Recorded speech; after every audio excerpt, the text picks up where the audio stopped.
आज हम पढ़ेंगे एमएससी का टॉपिक है ग्रीन केमिस्ट्री। तो आज मैं आपको बताऊंगा ग्रीन केमिस्ट्री के बारे में। तो ग्रीन केमिस्ट्री क्या होती है? Green chemistry is the design and chemical product and process to reduce our or eliminate the use of generation of hazardous substance. यानी हरित रसायन जो होती है वो रासायनिक उत्पादों और प्रक्रियाओं की डिजाइन होती है, और जो खतरनाक पदार्थ होते हैं ना हैजार्डियस सब्सटेंस, उनका उपयोग या उनके निर्माण को कम कर या समाप्त कर देता है। ये होता है एक ग्रीन केमिस्ट्री के बारे में बताया आपको। ग्रीन केमिस्ट्री की अन्य डेफिनेशन देखें तो green chemistry is an approach in which design synthesis application of chemical product and process are perform in a way that reduce the risk to human health and the environment. हरित रसायन विज्ञान एक ऐसा दृष्टिकोण है जिसमें रासायनिक उत्पादों और प्रक्रियाओं की डिजाइन, संश्लेषण और अनुप्रयोग इस प्रकार किया जाता है कि मानव स्वास्थ्य और पर्यावरण के लिए जोखिम कम हो जाए। मतलब ग्रीन केमिस्ट्री टोटल मिला के आपको हैजार्डियस सब्सटेंस होते हैं, जो हानिकारक पदार्थ होते हैं, उनसे आपकी रक्षा के लिए बताएगा। और जो ग्रीन केमिस्ट्री उनकी कुछ प्रिंसिपल है, जिसमें 12 प्रिंसिपल बताए गए। 12 प्रिंसिपल में पहला है प्रिवेंशन। प्रिवेंशन का मतलब होता है अवशिष्ट का रोकथाम।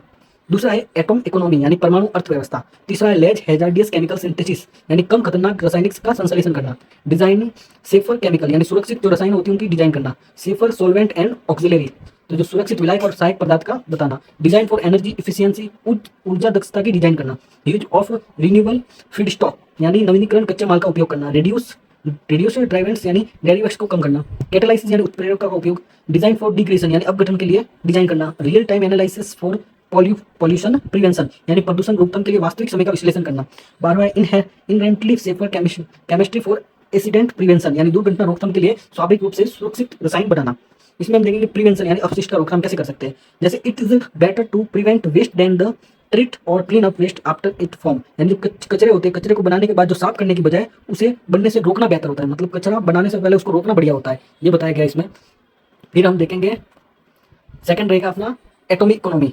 एटॉमिक इकोनॉमी होता है परमाणु अर्थव्यवस्था, जिसका मतलब होता है synthesis matter should be design to maximize to incorporation of all material used in process into the final product. यानी जो संश्लेषित विधियों को इस प्रकार डिजाइन किया जाना चाहिए कि जो प्रयुक्त सभी पदार्थ होते हैं उनका अंतिम उत्पाद में अधिकतम शामिल हो।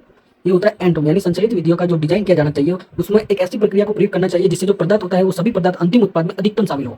फिर होता है लेस हैजार्डियस केमिकल सिंथेसिस यानी कम खतरनाक रासायनिक संश्लेषण। इसमें क्या होता है, जो मेथड होती है should be design to use and generate substance that process little और नो टॉक्सिक यानी ऐसी विधियों का विकास हो करना चाहिए जिसमें कम से कम विषैले पदार्थों का उपयोग और निर्माण हो।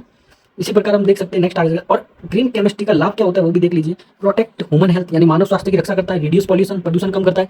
कंजर्व रिसोर्स यानी संसाधनों का संरक्षण, एनर्जी सेविंग करता है, ऊर्जा की बचत करता है। इकोनॉमी बेनिफिट्स आर्थिक लाभ, सस्टेनेबल डेवलपमेंट यानी सतत विकास भी करता है।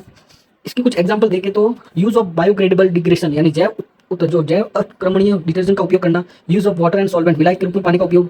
यूज ऑफ कैटलाइज रिएक्शन उत्प्रेरक अभिक्रियाओं का उपयोग। Use of renewable resource like bio ethanol यानी नवीकरण संसाधन जैसे बायो इथेनॉल का उपयोग करना। जैसे हम देख सकते हैं जो प्लांट बेस्ड मटेरियल होता है उनका फर्मेंटेशन करके बायो इथेनॉल बनाया जाता है। बायो इथेनॉल का उपयोग हम ग्रीन फ्यूल के रूप में गाड़ी में कर सकते हैं।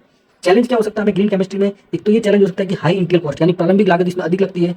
Lock of awareness lack of awareness यानी जागरूकता की कमी होती है, लोगों में जागरूकता कमी है, इथेनॉल कमी यूज करते ही देख ले।